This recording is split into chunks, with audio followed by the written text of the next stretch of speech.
In this video, we are going to be reviewing Bad Timing, which came out in 1980 and was directed by Nicholas Roeg and starred Art Garfunkel and Theresa Russell. Is it a movie, or is it a film, or is it both? And do you really even think there's a difference? We sure as hell do. Let's find out right now. Give me a movie to eat popcorn to. Okay, so they got to be emotional, they got to be thought-provoking. I'm a little more middle of the road than that. I appreciate all kinds of film. I also am a lover of all types of movies. We are Movie versus Film, a film education and movie review channel. My name is Robert Bellissimo. I am the film guy. My name's Steve Chambers. I'm the movie guy. And if this is your first time here, or if you haven't already done so, please consider subscribing to our channel by clicking on the subscribe button on the bottom right of your screen where I am pointing right there, that red icon. And then click the bell in order to get a notification every time we release a new video or go live. This is the film pick today. This is my pick, Bad Timing. I just want to first briefly go over the plot according to IMDb. A psychiatrist living in Vienna enters a torrid relationship with a married woman. When she ends up in the hospital from an overdose, an inspector becomes set on discovering the demise of their affair. That's actually well said, and that is the gist of the plot. And of course, it goes really in depth exploring this relationship between this man and this woman. So let's take a look at the scorecard, film scorecard. Just before we jump into that, I just want to say the way this works is, and I have a film scorecard and Steve has his movie scorecard. And in order for it to be considered both a movie and a film, it has to get an overall score of 8 out of 10. I have 5 points and Steve has 5 points. So let's get my scorecard up. Boom, there it is. Let's have a look. So we have complexity, emotional, strong acting, ambiguous, and life questions is the 5 coffee cup criteria. So this gets, of course, Bad Timing. I love this movie. It gets all 5 coffee cups.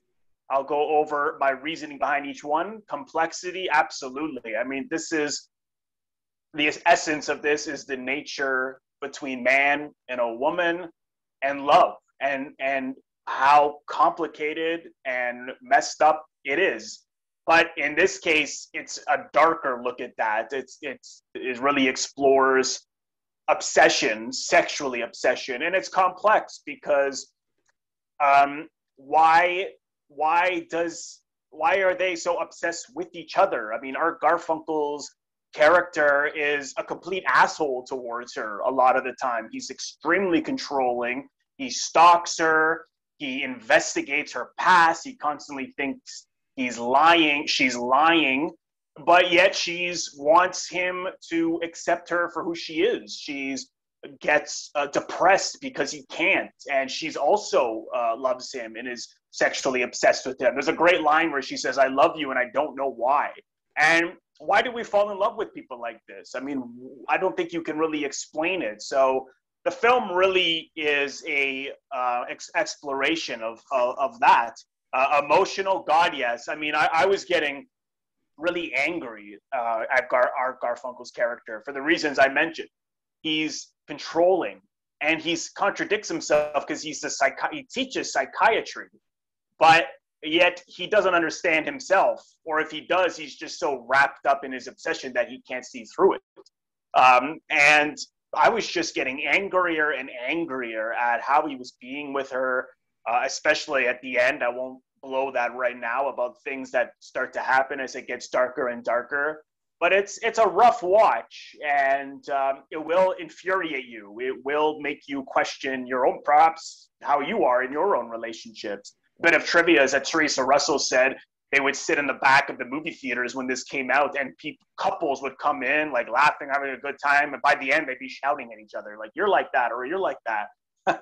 So not that everyone's relationship is necessarily that dark, but there is always a level of control, who controls what, and I think it's relatable in that sense. So it's very emotional. Strong acting, absolutely. I mean, Art Garfunkel obviously we all know him as a singer with Paul Simon, but he did act in a handful of films, some of which are amazing. Carnal Knowledge, Catch 22, and this one. And he is really convincing as this lecturer. Apparently, there's scenes where he is giving lectures. He was actually really doing that because apparently he's had experience in giving lectures. I don't know how or why, I don't know. But you buy him as this intellectual, distant, detached guy. He just has a very distant look about him, and he's very subtle and it's not explosive or angry, but it's twisted, and he brings so much to it by sometimes just looking, by saying so little. And I love Theresa Russell. I think she's an extremely underrated actress, and she was only 22 when she did this, and it's so raw, it's so emotional, it's so committed. She had to do things that are really hard to do, like especially when she was taking those drugs at the end and passing out and having to be on drugs, and also realizing that Art Garfunkel is potentially going to kill her or rape her while that's all going on. But she has, even though she's a very beautiful woman, but at the same time, she has a quality where you feel like you can meet her anywhere. It feels like she just fits into a lot of scenarios. Like she doesn't just strike me as someone you see on a red carpet only and glamorous, even though she has that too. But she's seductive, yet fun, yet free-spirited, kind of crazy. And I think she really brought that to the role. I think she really just brought so much layers to it. So yeah, I love, and Harvey Keitel, one of my favorite actors, is great in this as the inspector who catches Art Garfunkel in a lie about what happened. Why did you take 2 hours or more to bring her from her room where she overdosed to the hospital? And it's very subtle. He's suspicious, and it builds, and he gets more and more wrapped up in it that he gets so frustrated that he wants Art Garfunkel to admit that he must have raped her or did something, and he catches him in a lie. He's able to make Art Garfunkel nervous. He was just really good as this inspector with that long, slick back hair. I love it. That was actually the reason why I first saw it when I was 18, because I loved Harvey Keitel. I was just trying to watch as many movies with him, and I happen to also just really love this movie. And it definitely has ambiguity. I mean, why? For the reasons that I mentioned, that it's complex. Like, you see her falling for this guy, and I don't see any reason to fall for him. However, we see that all the time in life. We're like, God, she likes him or he loves her. Why? Why are they so obsessed with each other? You don't know. It's something people just fall into, and it's a problem that, not necessarily a problem, but it's things that are hard to talk about. It's just, you can recognize certain qualities about why you love someone, but why be so obsessed with them? Is it because they're distant? Is it because you're trying to reach them and they're harder to get, so that there's an attraction to that? I don't know, but there's a lot that is left open there to interpret. And life questions, absolutely. The questions about love, the questions about men and women, and why we can't just open up about our insecurities. Like, obviously Art Garfunkel's character is extremely insecure. One scene, he goes to her house and wants to have sex with her right away, and just because she doesn't want to, he suspects another guy is involved. And like I feel, part of the time I'm like, why don't you just ask him what the fuck his problem is? Like, why are you so insecure? Let's talk about this. Why don't you trust me? Just because I've had a free-spirited life. She had been married before. He's obsessive. He's a stalker.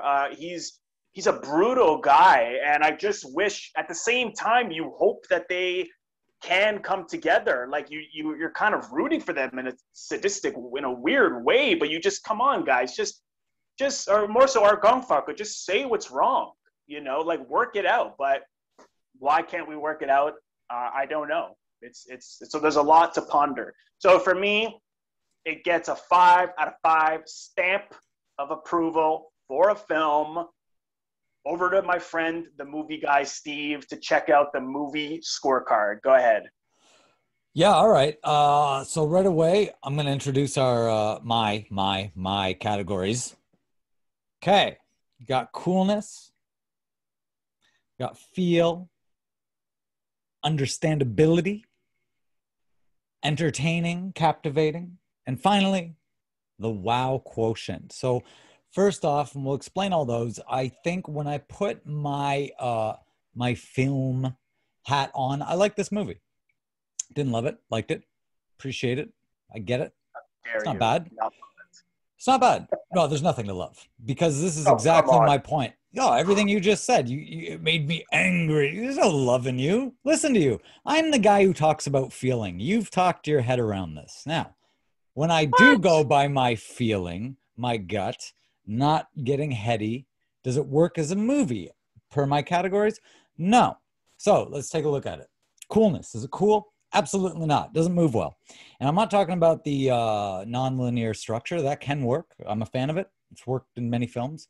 For me, it didn't work in this. It didn't make it confusing. It had me wondering, like, all right, I get it. Let's move on. And the big problem for me too is the use, and I bring this up as a part of this category of coolness.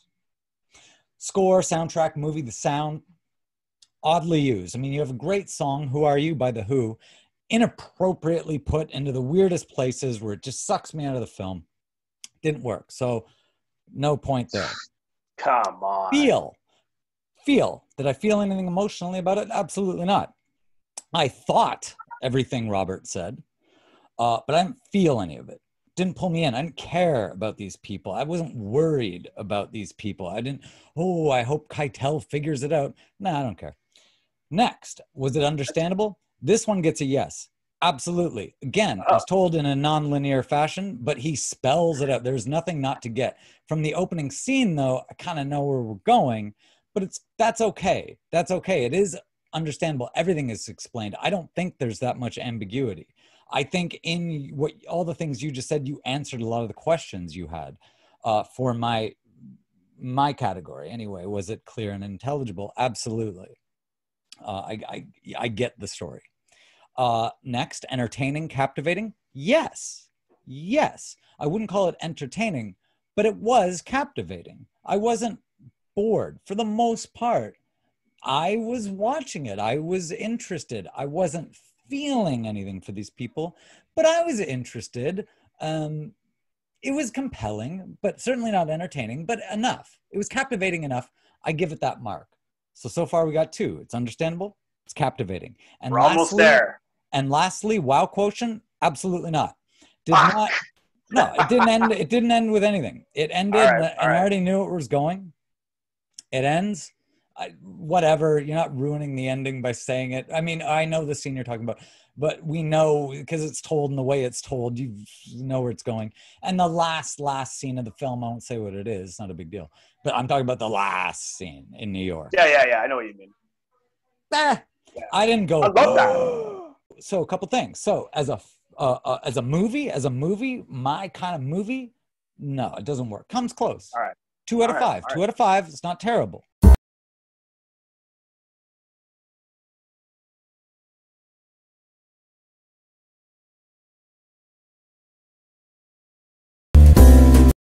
I do agree. I think Art Garfunkel was incredibly compelling to watch. He was, He's one of the reasons I gave it the entertainment thing, and Theresa Russell. They're very, I hesitate to say fun, but they're interesting to watch. My big question is, what is up with the cigarettes? The focus on the cigarettes. I kind of get that the cigarettes play into Keitel figuring something out in regards to timing at the end, but he had enough other stuff. So I'm not complaining. There was such a focus on cigarettes that I was like, is there a statement? I noticed there was a lot of smoking, but it's interesting that there's a lot of smoking in like film. Like there's a million movies with a lot of smoking, but there's an emphasis. They talk about cigarettes. Every time I watch it, it feels like I haven't seen a lot of it before. There's always a lot I remember, and then other things I don't. And I think it's because it sort of requires you to really pay attention. And I think that's what I liked about the non-linear flashbacks, because as Nick Rogue said, when you are looking back on a relationship or something in your life, you never look at it in order. Now, people might say, yeah, but that doesn't make sense for an audience. However, I think even though at times you don't know exactly what the order of the flashbacks are. Oh, I think it works, even from a movie standpoint. I said it is understandable. I think it works because even though it's not necessarily in order, the way the relationship was building was in order. You know, they meet, they start to go out. He starts to suspect her because she's been, you know, she's dating a couple of, or had some dates with some other guys. Finds out about her ex-husband, so stuff like that. So you have to really focus on what they're saying and how they're interacting. And I think if you don't, and you're really trying to figure out where are we, I think you will kind of easily dismiss it. Like some of the criticisms that it got, like from Ebert, for example, was that he thought that was a gimmick, the flashbacks and out of order, because he thought, well, he's trying to make up for a lack of substance. And I'll cut back to Theresa Russell with when they have to operate on her because it's gory and stuff. Yes. I didn't agree with that. I don't agree with that. I see that. But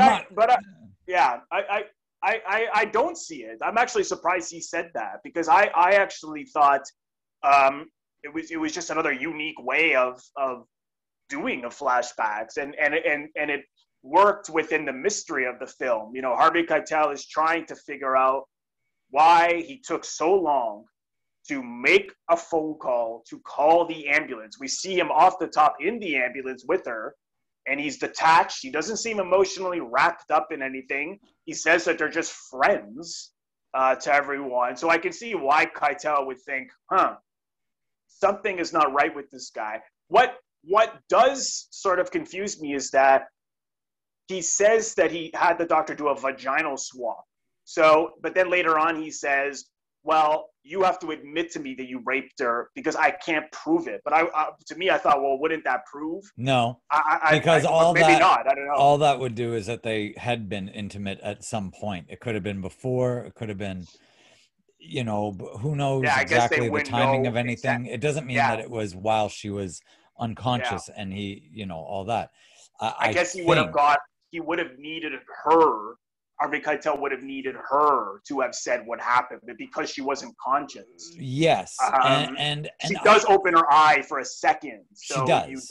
You don't really know what she knows, and I think that's why Harvey Keitel says to Art Garfunkel at the end when he's spent with him, "Don't go anywhere for a couple of days," because I think he was going to still pursue it, and he also is interested in objects, Rogue, and it's not really distracting to me anyways. Like sometimes, like, you know, it starts where they're looking at these paintings and you think it's gonna be something about paintings, but I think it just reveals that what they like to look at, what they like to touch, what they have in their apartment. And so he has like these quick, you know, flashes of images and stuff. And I think it's just really like a character reveal, messy sort of thing. But it's all these things just, I go back to it again and again because I'm always fascinated by the same thing I think Rogue was fascinated by, is about the problems in love, the problems with men and women, and why they can't just really, you know, sort their problems out. So here's the difference between you and I. That's what was ambiguous for me, because again, like, I don't know why.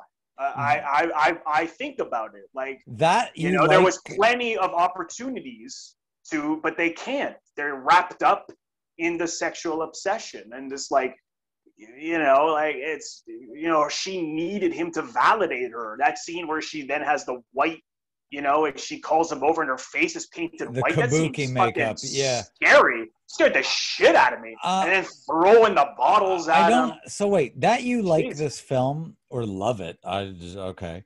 I don't think this is the kind of film anyone can love, but that's just me. I think they can like it a lot. I think it lacks the heart to love. But okay, interesting that you like it. Totally, I understand that. But that you go back to it more than once, Oh yeah. it's you're weird, man. Like I get going back to something because And it it's pulls like on your heartstrings, like no, Rocky never. or Well, I do E.T. too. I do too But to for go that back stuff. to something that leaves you going, huh? I don't But it's know. And it wasn't but a for me, it's mystery. There's because nothing it's to solve. There's nothing to solve. You go, oh, the mystery. You know right away what happened. You're ahead of Keitel. I disagree. You're kind of watching how but he's gonna you don't figure it know out. about the rate. You don't know that he raped it. I didn't see that coming. Well, okay, so spoiler alert. We should say spoiler alert before at the beginning if we're going to do that because you initially said you didn't want to ruin it. So yeah, Screw it. I take it okay, back. okay, that. But so what is that saying? I mean, I think the real thing that you're watching for 90% of the film is, did this guy Garfunkel do the right thing? Did he call the ambulance? Why does he seem distant? Da, da, da, da. You figure that within minutes. You just see his behavior. You see how the relationship is. Yeah, all right. But then is it because, well, because he's a dick, right? I mean, that's it. Yeah. He's just a Yeah. dick. And so adding what he did to her, the heinous thing he did to her at the end, is okay, it's a surprise, but it's really just adding insult to injury. I don't know that you need that. I think that's a gimmick to make it more sensational, just like the tracheotomy. I'm not chastising it for that. I just don't understand the wonderfulness you see in it. I do understand in a heady way maybe wanting to go back to pick up on, I don't know why, because everything's spelled out for you, but okay. But I really do believe from an That's it. emotional level, there's nothing to go back to. That's interesting because I don't see it as being spelled out. I mean, I see it as being spelled out in terms of this is what happened, but what's not spelled out is the motivation or the why to it. I mean, here's this guy, he's a fucking psychiatrist, and he can't understand this woman. Well, he teaches psychiatry, and he doesn't even understand himself. So I'm always interested in people who contradict themselves that way. Like they're both, you know, not simple people. You know, she's this army brat No, they're not. I agree girl, with you there. But and that's what interests me. I understood her very well. Yeah, She more does so than him. things Yeah, 100%. 100. Yeah, I'm not saying like he's spelled out everything about him. Absolutely not. Just for my taste, I know enough about him via behavior that I don't feel a need to get in more. Like, all right, you're that way. Why? Because his mother did A, B, and C. I don't really care. And I think it's both writing and I her totally performance, care. Theresa Russell's performance. Yeah, she was great. Yeah, like right away, because as a guy, you're kind of like, well, yeah, I get the jealousy. But right away, she says something. It's not right away. In fact, there's a scene where they're in is it Turkey or Morocco, I think? Morocco, yeah, they go to Yeah, they Morocco. go in Morocco, and he proposes, and her reaction is so honest, and it isn't black and white. And as a guy, I thought I'd be, well, you either love me or you don't. No, she says it and she wins right there. If Yeah, it's a competition, I'm not saying it is, but it is. She wins. I'm on her side because I get what she's saying. Doesn't mean I am like her. Not at all. Not at all. But I get it. Like, I'm here and I'm now and I'm doing this and I'm doing that. I don't know where I'm going to be. Why can't we enjoy today? And he's just a guy.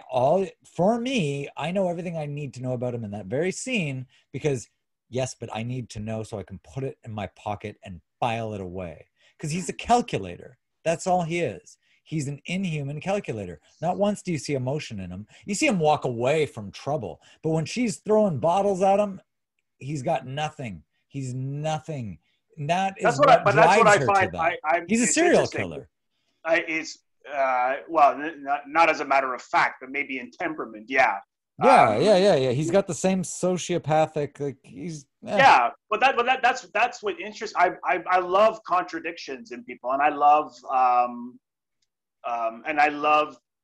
people. It's funny because in life, like I was discussing with you earlier, like I hate coldness and I hate people who are just distant and detached. But yet on film, I love it for some reason. I find it you don't see it a lot in movies, and I think because of the reasons that the reasons you go back to films because it pulls on your heartstrings. And yeah, this doesn't necessarily pull on your heartstrings, but it does sort of infuriate you and challenge you and think, you know, what the hell is wrong with this guy? Or even to her to an extent, you know. But it just fascinates me about how these things happen. What is such a problem for him that she was married? Why is that such a problem? You know, I mean, here's a guy who's, again, this was fascinates me about the psychiatry. Like, he should be able to understand her better than anyone, and he can't. So it just shows about the human flaws, right? That, yeah, on the surface we see intellectuals and psychiatrists as people being knowing all, and that's not necessarily true. They have their own baggage and hangups, and we don't see his life, so we don't have the well, tell me about yourself. Oh, well, my mother did. Like in a lot of movies, they would tell you why he was like that. And I like that they didn't, because, again, I can lean into it and it makes me wonder about this guy. However, I can understand it's not everyone's cup of tea, that this is just, fuck this guy, he's an asshole. And I'm sure he is, but why is he an asshole? So that's where the ambiguity comes in. And even with her, for all the reasons I described. And then in the end, I mean, she changes her entire life. I mean, even though that last scene is so brief, it says so much. She's been in Europe for years. Her father was he's an army soldier guy in Europe. So she's lived all the way in Europe. To think that would be like you and I going and moving to another country and changing our entire life, that is huge. I mean, for her to have done that and to walk away, I guess she had another chance, right? She survived when she tried to kill herself. So I just think it said so much in just a mere matter of like a minute, that last scene. That, you know, he tries to get her attention. She just turns away. Why he's in New York, I don't know. But I mean, he's American, so, you know, there could be a lot of reasons why he'd be there now. But I just really enjoy it. Every time I watch it, I like it more and more. So that's it. One little bit of trivia. Yeah, go ahead. 2 bits. We'll start with the downer first as well. Art Garfunkel was filming this. Oh, right. Real life girlfriend or wife killed herself via pills. The screenwriter, talk about film versus movie. The screenwriter of this is a guy named Yale Udoff. Okay. So he's a screenwriter. You know what else he did? He's the guy who convinced ABC television to turn Batman comics into a TV series in the 60s. So wow. Talk about a guy. Yeah, man. So that's kind of cool. One thing I was surprised that you said was that you didn't think the soundtrack fit the scenes. And not at all. I actually did. And I know what you mean, because it seems like when he's on the bus and he takes those pictures from her, and one is a picture of her and a guy, and of course he's trying to figure, and he's looking at other people on the bus, and they all maybe have like a slight resemblance. So you don't know if he's imagining the resemblance or not. That's right. I was really interested in like the mind and where the mind goes when they're paranoid and obsessed. And it's like this rock song, you know, like you would think it would be like, you would think it would be like in Eyes Wide Shut, which is similar to this with Jealousy, where it's like the piano. Yeah, but that was done so well. Yeah, which was more spot on. Then again, to me, that song when he was on the bus it elicited. It's like, you know, rock is sort of anger in a lot of ways, or not even though it gives you an adrenaline rush at the same time, but it had an anger to it. And I know sometimes it was like, and then sometimes he had this piano from this concert that he really liked, Nick Rogue or Tom Waits, and you know, and then you throw Moroccan music on there. Every time there was music, I loved it. For my taste, the songs themselves are fine, but because they stood out, there's a time and a place. I think, like editing, when it's done well, I shouldn't notice it. I should feel it. I shouldn't be thinking about it. Now, on the other hand, when a director does a really good job, puts a song in there where I do notice it, but they want me to notice it, that's cool too. Here it was standing out. Like, I feel like Nick Rogue thought he was doing the correct thing. And I'm like, what the it just didn't work. It took any rhythm that was happening, even in its non-linear structure, was destroyed for my taste. So it's not, again, I'm not saying it's the Yeah, I worst didn't thing in feel the that world. way. It's just Yeah, like I don't. it lost I all smooth. Instead of coolness, we'll call it smoothness. There's zero smoothness. It's that's just what I loved choppy. about it. I Hey, you're the way love you are. the messiness of it all. Well, you know Which what? can be an excuse for any Yeah. filmmaker to make a piece of shit and go, it's Well, messy. that's No, you yeah, just but don't that know how to make a film. I'm not saying that about this, but right, I'm right, right, careful right. with, I don't like, I love messy just because I can show you a million messy, shitty movies. This isn't shitty.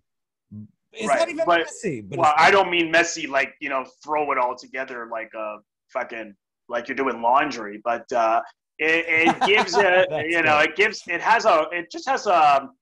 it has a rough quality and it doesn't seem like it fits, but yet it does to me. Sure. And then he has this other scene where again, and I can't take credit for noticing this, but it's something Rogue pointed out was that the only thing that connected him and the inspector was that they both had a picture of a maze in their wall. There's two very quick shots where they're putting up pictures, and it's the same picture. It's a maze. Oh, yeah. I know what you're There's a talking about. metaphor. Yeah, it was a metaphor for like life is like a maze and it's hard to get through. So I mean, it's sort of like a Hitchcock thing with stuffed birds. It's like just to enrich the experience. But I was wondering, why is he suddenly cutting to Harvey Keitel putting up a picture? I didn't It's hear so that. That brief. stood out. Yeah, I remember. I know Yeah, exactly the moment you're talking about. Yeah, Keitel was good too. I liked him. This was very unlike what I'm used to seeing him in. I actually quite liked yeah, him in this. I liked yeah, everyone. Everyone was really good. yeah, Yeah, yeah. No, I agree. And this is a Criterion Collection release. They have it on DVD and Blu-ray, and it's also it's on on the the channel. Criterion channel. And it has two really good interviews with Nick Rogue and Theresa Russell from the 2005. So yeah, I highly recommend if you have the Criterion Collection to not only watch the film but watch the featurettes because the backstory to this is quite engaging as well. Okay, well, thank you so much, everyone, for watching. Again, if this is your first time here, or if you haven't already done so, please consider subscribing to our channel by clicking on the Movie versus Film logo, which you will see floating above my head to your top left, and then click the bell in order to get a notification every time we release a new video or go live. Thank you again. See you.